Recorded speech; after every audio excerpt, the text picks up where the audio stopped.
Hey, welcome to Leading with Gratitude Live. I'm your host, Chester Elton, the apostle of appreciation. We say give us 30 minutes. We'll give you great information, great inspiration, and a roadmap to create your own culture of gratitude where you work and where you live. We're streaming on LinkedIn Live, YouTube, Facebook, all brought to you from the wonderful people at the Methods Network. Our guest today is really going to be fascinating. I know you're going to love this guy. Is Rohit Bhargava. Let me tell you a little bit about Rohit and his unusual credentials. Rohit, he is on a mission to inspire more non-obvious thinking in the world. He is a #1 Wall Street Journal bestselling author of 7 books, including his latest, The Timely Non-Obvious Guide to Virtual Meetings and Working Remotely. Rohit is widely considered one of the most entertaining and original speakers on disruption, trends, and marketing in the world. And Rohit has been invited to keynote in events in over 32 countries around the world, including, get this, more than 30 countries over the past few weeks from his home studio. Outside of his writing and consulting, Rohit also teaches marketing and storytelling as an adjunct professor at Georgetown University. I'm excited to introduce you to my new friend, Rohit Bhargava. Rohit, welcome to the show. Thank you. I'm really excited. This is going to be a fascinating conversation, I know for sure.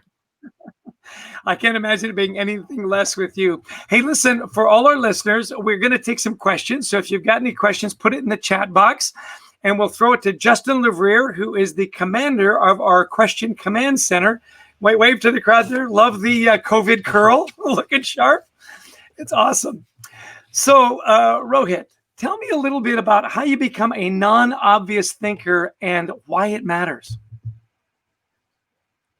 Yeah, I've really centered on this idea of being non-obvious, mainly because I think we're surrounded by a lot of obvious, a lot of people saying the same thing, reading the same thing over and over again. And to me, a non-obvious thinker is someone who sees those patterns, sees the things that other people maybe aren't paying attention to, and therefore is more ready to adapt, to be flexible, and to have the reaction to just disruption right now that I think we should have, which is not panic, but flexibility. And I think non-obvious thinking helps you do that. Now, you talk about non-obvious thinking is actually harder than you think. What makes it so hard?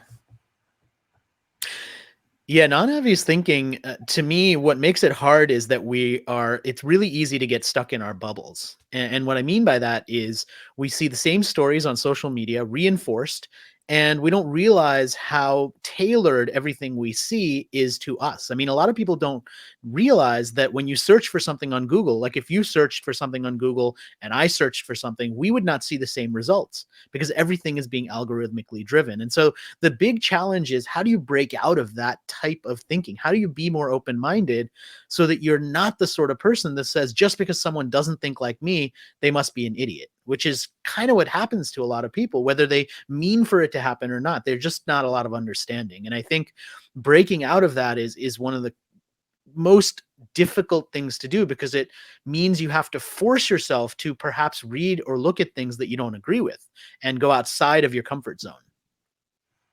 So what are some of the ways that you break out of the bubble? Like you were telling me you read some magazines or you go to websites that really no one would think would be in your profile. Is that one of your tricks to break out of the bubble? Yeah, there's a couple things that I think have really worked for me. One is that I have more than 300 different news sources that come into an RSS feed aggregator that I go through every week to put together a curated email of the most interesting stories of the week. And what that allows me to do is something that I think a lot of people don't do, which is get sources, multiple sources for the same story, so that I can form my own point of view. And so whether it's on one side of the political divide or the other side, whether it's from news sources from outside of the US where I live, whether it's news sources that are tailored to somebody who's different than me, the big value of doing that is I can frame my own opinion because I see the same coverage, the same story covered in multiple ways. That's one piece. The other piece is that I consume a lot of media in print. And the reason why I do that is because it's not algorithmically driven.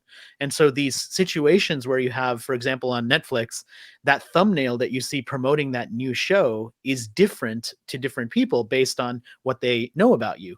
And in a print magazine, that is impossible. The same magazine I pick up is the same one you pick up. It's the same one that a 16-year-old girl picks up. And so I challenge myself to read those sorts of media that are targeted at somebody who's not like me. So I'll read Teen Vogue magazine.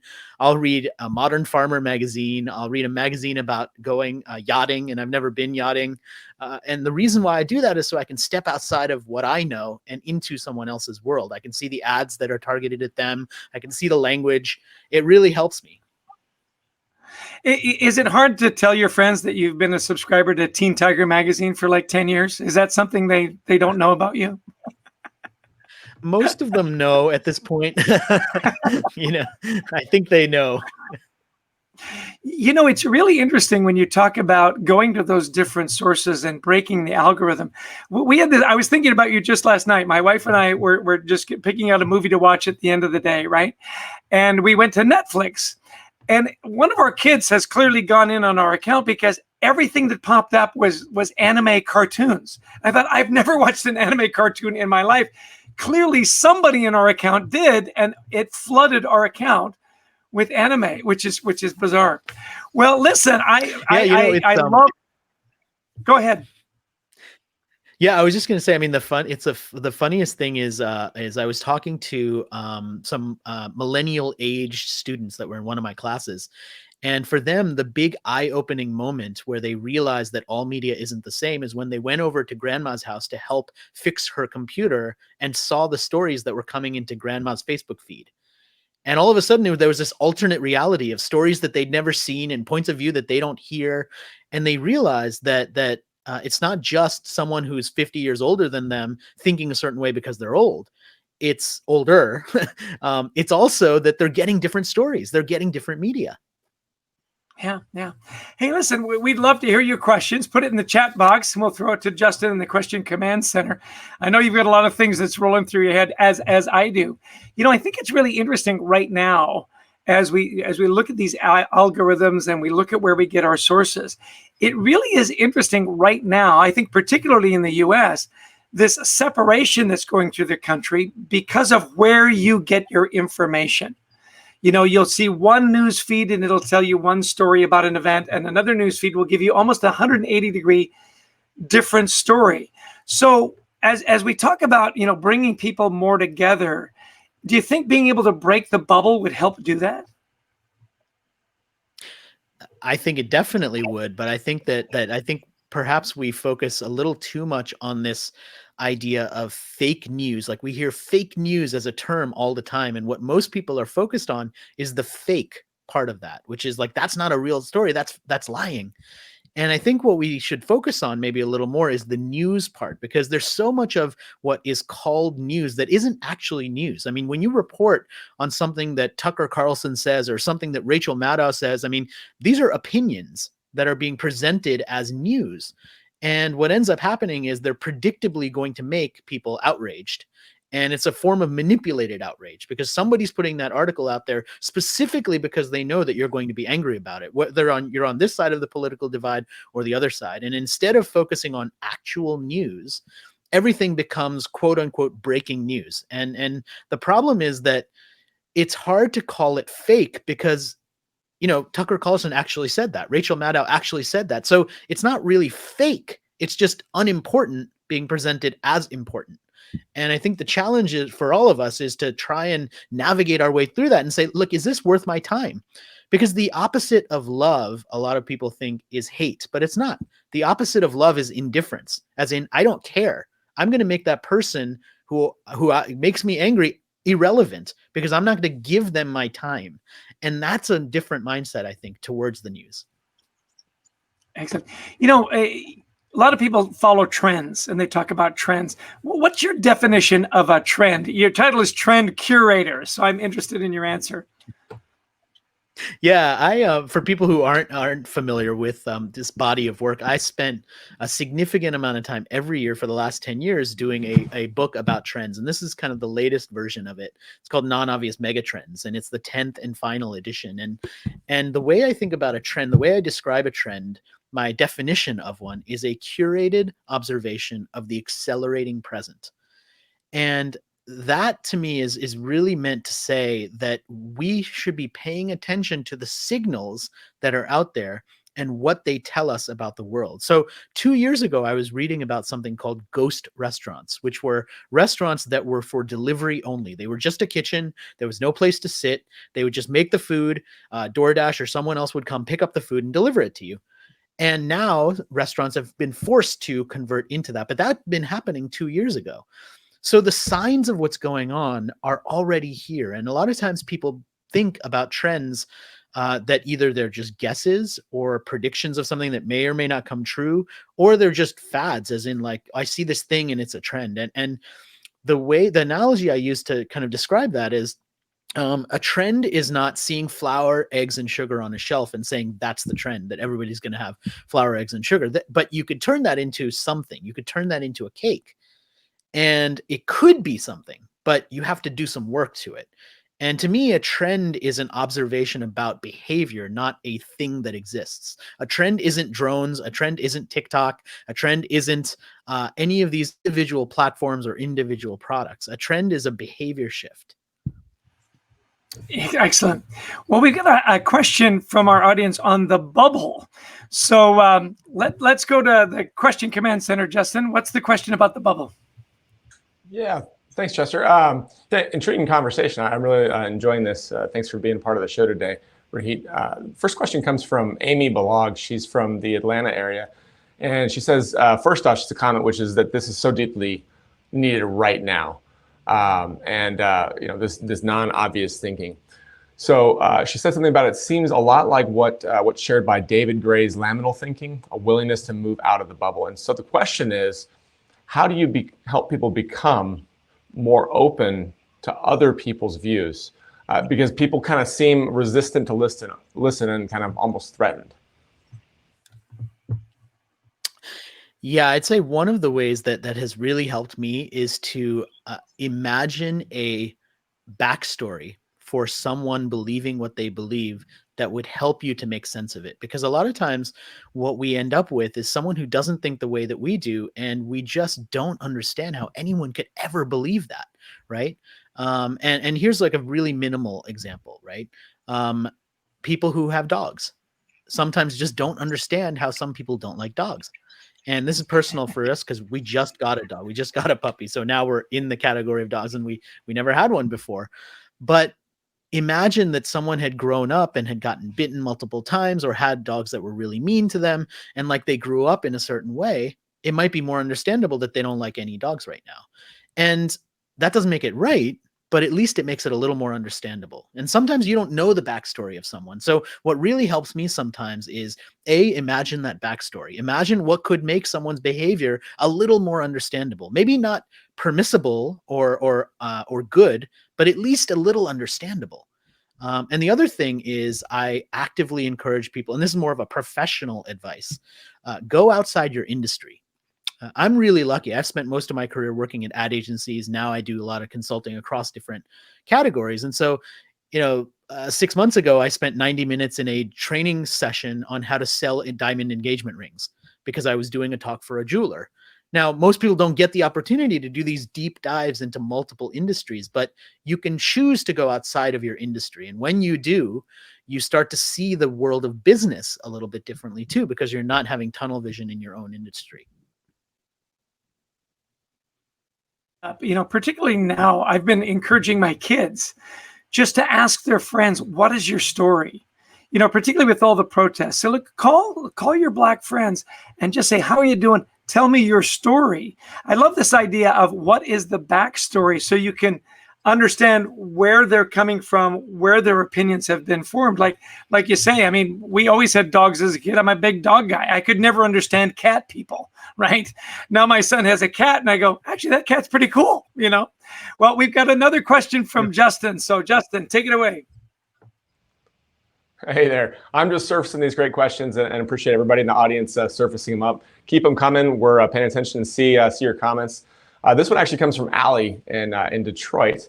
And Allie writes that she likes your thoughts, Rohit, on print. And I do too. I think it's phenomenal. I might actually subscribe to Teen Vogue magazine after we get off this show. So she says, do you think we can use this opportunity to reestablish journalistic integrity to traditional media like magazines, newspapers, etc., and then have them branch off and get back to producing better quality work that's unhindered by this 24-hour news cycle?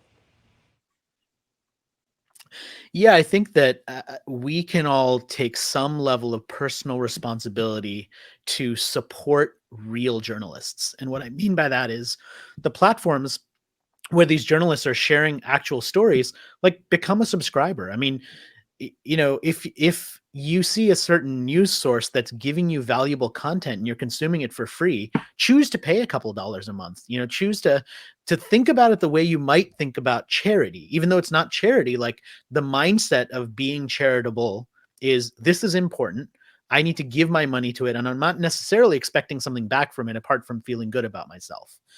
And media, you do get something back for it. You get access to content. Now, maybe that content's already free, in which case it's easy to say, well, why should I even bother paying for it? But choosing to support real journalists and choosing to support media is important.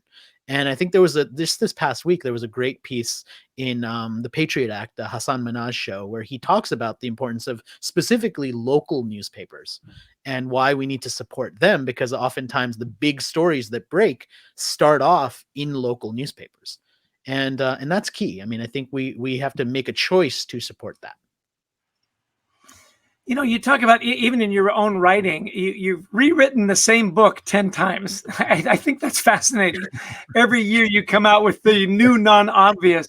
Talk to me about that process, how you took one idea and for 10 years kept expanding on it. I think that's fascinating. Yeah, fascinating and a little crazy, I have to say. As a fellow author, I think you'll appreciate that. But yeah, I mean, the latest version of the book just came out in January. But you know, the first time I did it, I mean, this is what the first version of the book looked like. And then kind of it went on every year, and each year there was like a new version of it that had the year on the cover, right? And the idea behind each one of these editions was that I would share the most updated trends from each year and do it in a timely way so that it would be most useful for people. And most of the trends, I wasn't just talking about the trends, I was also giving people actionable advice. And what was really interesting about being able to do it in non-obvious megatrends, the last version of the book, is that it helped me to take all of these insights, 100 plus trends, and put them all together into some bigger ideas, some so-called megatrends, what I called megatrends. And the megatrends were this description of how the world's changing. And it came out in January, and then we had a global pandemic 2 months later. And so the question that everybody asks, as you well imagine, you're probably already thinking it, is, were they right? I mean, did they come true? Did they not come true? Like, what happened, right? And I started talking about how the trends we're describing in the methodology that I use, the trends were not predictions of something that might happen. They were describing something that was already happening that I was predicting would accelerate. And what happened because of the pandemic is many of those things accelerated much faster. So distance learning, for example, all of a sudden, all of our kids are at home and they're all forced to do distance learning. And now that whole trend, or at least the idea of the trend, which is encapsulated with a bigger idea that I called instant learning, which was the idea that we expect to be able to learn anything faster now because we have access to YouTube, we have access to all of these different tools. That was accelerating. And that to me has been really interesting to watch, and a huge opportunity for people, both in their careers and their business, to think about, like, what is accelerating now because of what's happened. Excellent. You know, you laugh about putting out your book in January, and then 2 months later, there was a pandemic. We put out our book on March 3rd, and 2 weeks later, there was a pandemic. So I feel your pain. Hey, Justin's got one more question about... Yeah, Justin's got another question about trends, so we'll throw it to him. Go ahead, Justin. Thanks, Chester. Yeah, and before I do, I just want to give a quick shout out to Shane in the Twin Cities, Minneapolis, St. Paul. He was chatting to you, Rohit, and says, thank you. Since so much content is free, too few people choose to support real journalism and non-biased points of view. So just a real quick shout out to Shane. Thank you for writing in, and thank you, Rohit, for being on the show. Question is from Raul in California. Question is this: is there a good data set source which I can use to run trend predictions? So trend predictions to me are very curated, and I use this word often. I mean, it's in my title, Trend Curator, right? And if you think about the word curation, oftentimes the place we know it from is museums. And what museum directors do is they look at the range of artwork that they have. And when they're creating an exhibit, they decide what to show, but also what not to show. And that's the art of curation. It's bringing the most important stuff to the front and telling a story around it. And so I use a lot of data. I look at data sets, but the art of curation is really an art. It's not a software-based thing. Not that you were suggesting that, but it's not based on the spreadsheet. It's based on intuition. It's based on saying, well, if I see this thing happening over here, and I see it happening in multiple places, that means something. And that's what you're trying to think about, to open your mind to be able to think about it in that way. Interesting. So what can our listeners do with all this stuff? And is it still valid, particularly with the backdrop of the protests and the pandemic? Yeah, it's easy for me as somebody who talks about trends and who's participated in a bunch of these sort of gatherings of futurists to get academic about this stuff.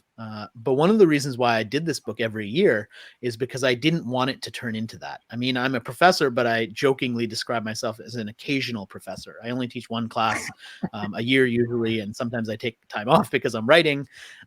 So I have a little bit of that academic mindset, but I'm much more concerned in taking these trends and using them, helping people use them as sparks to inspire new ideas. And that's what I believe real great trends can do. They can spark a new idea. They can inspire you to do something different. So just to give you an example, I mean, I used that idea of instant learning, which I was seeing in many places, which is a mega trend that I mentioned. That led me to create an entirely new series around the non-obvious brand. And one of the reasons why this is the last edition, this 10th and final edition of the Trend book, is because we've launched many other books around the same brand. So, we created a bunch of these, like I wrote one of these guides to small business marketing, and it's like a non-obvious guide. And this whole thing is sort of a series, right? And there's many other authors who are all writing these guides. And the idea behind each of them is that they're written as if you're having coffee with an expert. That's the idea of it. And the latest one really I got inspired to write probably about 8 weeks ago and did super quickly. And it's the non-obvious guide to virtual meetings and remote work. And the idea behind this one was that's what we all are trying to do right now. And I know that we talked about this before, but we've got a special way for anybody who's listening right now to get that book totally for free. So as a resource, because we're all struggling with this right now, not selling, just you can go to the single URL and pick up your own copy for free. Yeah, let's go ahead and put that in the lower third there, Brent, where people can go. We always like to give tools and a nice summation. There it is, nonobvious.com/gratitude for your free copy. And thank you for that, Rohit. That's really generous.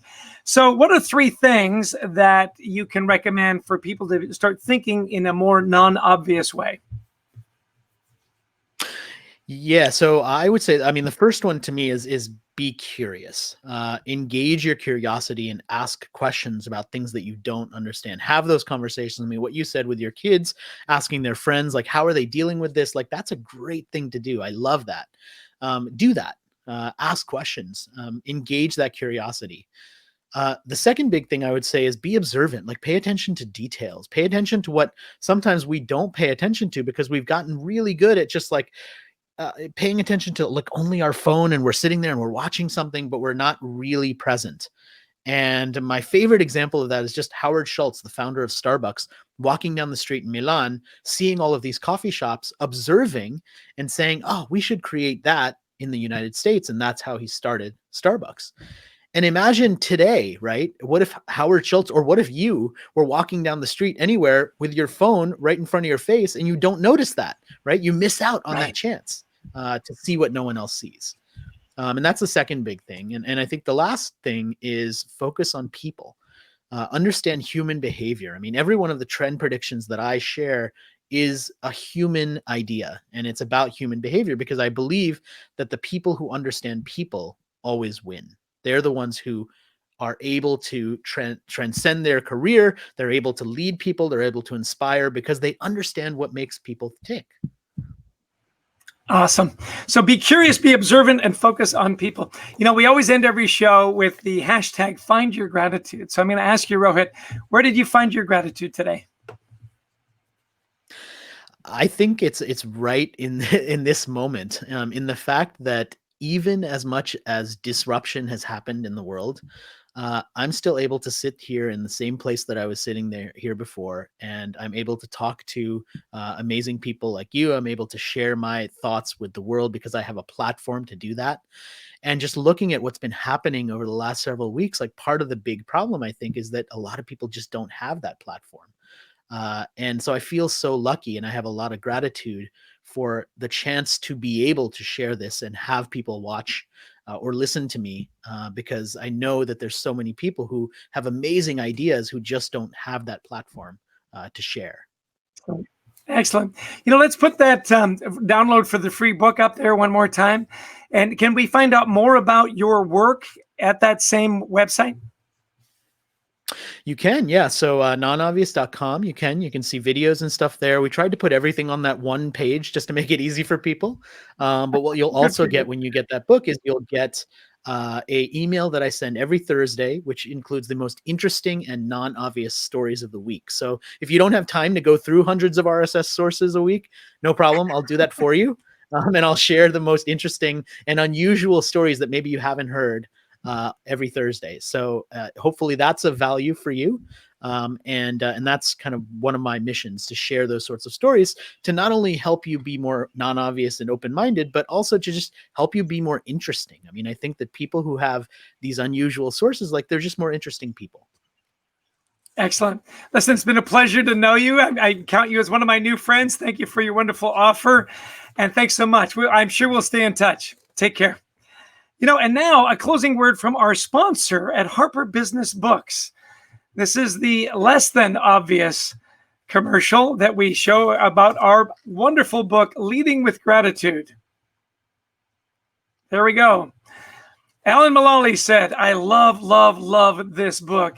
And here's the not so obvious call to action. Buy me, buy me, buy me. Hey, listen, we're wrapping up here. On our next show, we are going to welcome Hartmut Essler. Hartmut was been a consultant for 42 years. He is incredibly fascinating. He helped design the Walkman, the Discman, and your iPhone. He's going to talk about leadership. He's going to talk about design. Don't miss it. He is fascinating. We say join us for 30 minutes. We'll give you great information, great inspiration, and a roadmap to create a culture of gratitude where you live and where you work. I want to say thank you to Justin LEVRIER in the Question Command Center. Another great job. To the world's greatest online producer, Brent Klein. Thanks to all the wonderful people at the Methods Network. And if you are looking to produce a show like this, get a hold of our friends at the Methods Network. And for past episodes, you can go to methodsof.com/network. We're looking for another great show on Thursday, and it's the same bad time, the same bad channel. And we hope through all of this that you're becoming a little more grateful, a little more kind, and a little more patient. Hey, I'm grateful to have our time together. Take care. That's our show. I'm out. Cheers.